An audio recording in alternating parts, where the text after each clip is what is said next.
Thank you, Mr. Speaker, for the opportunity. Mr. Speaker, the construction of the General Hospital has been in the news for all the right reasons. And as a ministry tasked with the provision of health infrastructure and services, I hereby wish to apprise the House on events leading to the demolition, the stalling of the commencement of work, and measures that government has taken to recommence the project.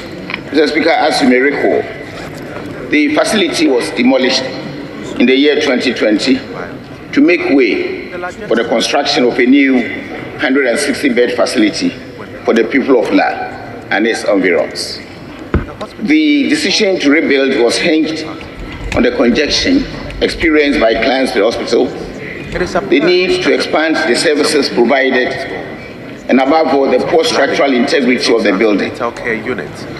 You may refer to a City News item aired sometime in the year 2019, which aptly describes the state of the facility and also captured the sentiments of patients and staff working in the hospital. The place is very bad. Mr. Speaker, with your indulgence, I want us to show the last time just a little short video on the state of the facility in 2019. Yeah, so we couldn't work. It went inside the consulting rooms, so we couldn't work. I am a consumer tona emuedin pa sa antoka se de pete habaya atache ba nsuna toka se ha nyina ewi wunya be binje wotena se wotubetumi afonte se usoro na ogina so. In fact, sometimes we go inside when wunya be bintina se wo de akra no bobo na usoro gina na sara se akra ne bi ho ntumi fo mu nhye wachi nti se wo de bobo na wasoro na ogina so nti esra ban se o mabuai na The situation has put the minds of staff on the edge for years now. As the peak of the rainy season draws closer, more of the workers have questioned the stability of the building, which houses the antenatal care unit itself. The building looks like the whole structure is falling apart. Anytime when you enter into that building, you would have to think twice, you would have to look around because you think your safety is at stake. And many times we come in here literally scared because day in, day out, you have portions of the building falling apart. You enter into offices and the whole structure is falling apart. And so we definitely need to look at doing something about the building. Built over 5 decades ago, the facility can now barely contain the large numbers it is meant to cater for on a daily basis. Well, so this is one of the main corridors of the ANC unit here at this hospital. And because of space challenges, it now doubles as a waiting area for the hundreds of pregnant women that come here each day. As for the structure, it's not good. Like the space is not big enough to contain all the people. Sometimes when we come, the place is cloudy. You don't even have a place to stand. You come and go. Like before you get to the house, you are almost stressed. So the stress is too much. So if the government could do something about it for us. Same goes for the midwives at the facility, who say they feel discouraged every time they are reporting to work. In fact, I don't feel good when, especially when it's going to rain. When I see that the weather has changed and I'm coming to work, I don't feel like coming because you don't know what will happen to you here. And looking at our building here, look at the cracks at the building. In fact, so something happened now. You feel insecure working here, so we are pleading for the government to do something about it. When this structure is pulled down, or the whole hospital will be pulled down, right? When it is pulled down, I want it to look nice, even maybe nicer than rich, because those rich people, you can see them, they are comfortable, they are walking up and down. But when you go out, you walk in the mud. But at that place, you walk on the on the floor, well, tile and all this, you walk throughout and then you go to do your work and come. The hospital's management admits that the facility is in distress. Over the years, there hasn't been any major facelift to its infrastructure. the Deputy Chief Administrator at the General Hospital, Hajia Rukia Fusaini, revealed that government has earmarked some of the hospital's buildings for demolition and reconstruction. She, however, wishes that this happens sooner than later. Most of the properties, it damaged the property, and it's very risky because some of the staff, if you are not careful, it can affect them in a certain way.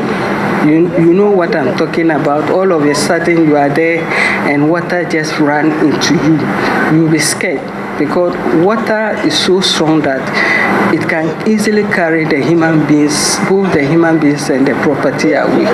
And it also damages the structure. The long-term measure is that we are hoping the building should be pulled down for redevelopment because the building is too old. It's over 50 years.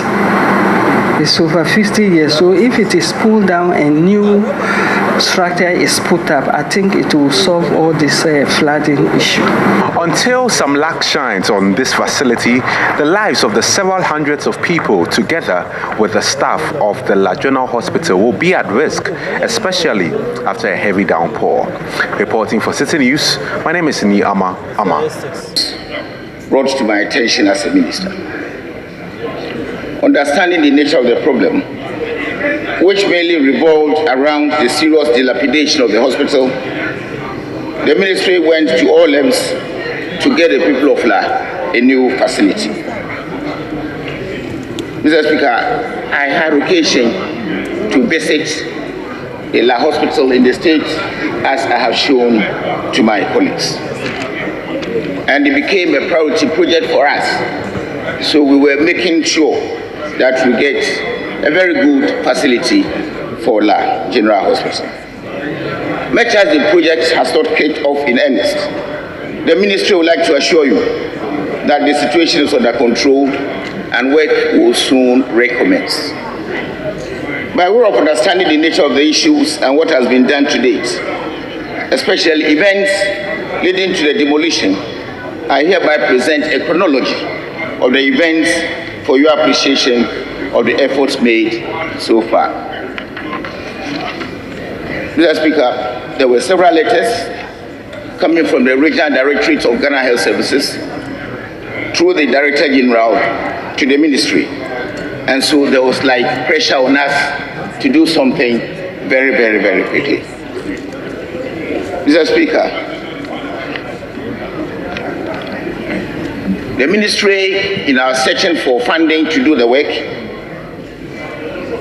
got some proposal from a company, Polychanga, overseas from China, to redevelop the General Hospital and seeks the statutory approvals to commence work. That was as early as March 2019. Mr. Speaker, we got a cabinet approval in March that same year. Parliament generously approved on 31st March 2020 to borrow to do the work. We went through Public Procurement Authority approvals, submission proposal for value for money was done, and we accepted structural integrity tests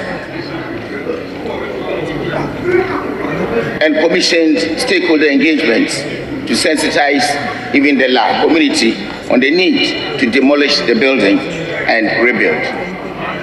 Mr. Speaker, thereafter, we signed the final contract after fulfilling all conditions precedent, and that was in July 2020. Mr. Speaker, demolition of the structures to make way for a new facility was started on the 17th of July and completed 31st of July 2020. Then we did a sword cutting. Mr. Speaker, let me, as a matter of interest, announce to my colleagues that the contractor who was supposed to do the project is the person who actually pulled down the facility. We had handed over site. He needed to clear the place to start new work, and there was no way that we can do that hospital on that same land without pulling down the facility. And that is how come the project was pulled down. Commencement of preliminary works, including geotechnical studies, soil tests, and site setup for offices, started on the 1st of September 2020.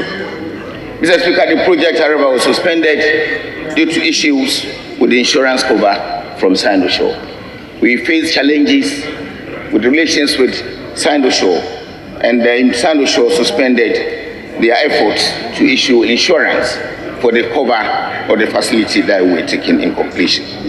We completed value for money audit following the issuance of the insurance cover by Sandoshaw, and that was done as late as 2022. So between 2020, when we have handed over site to the contractor to start work, the insurance issues delayed the project for nearly 2 years.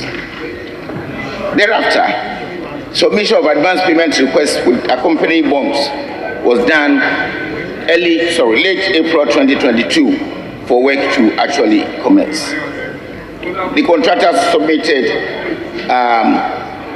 request for advance payment with the bonds, and following the submission of the advance payment request to the Minister of Finance to be paid by Stanchart, the lead arranger, it came to light that Credit Suisse, one of the syndicated banks, had gone under liquidation and could no longer be a party of the financing team. So, Speaker, this is what significantly has delayed the project up till today.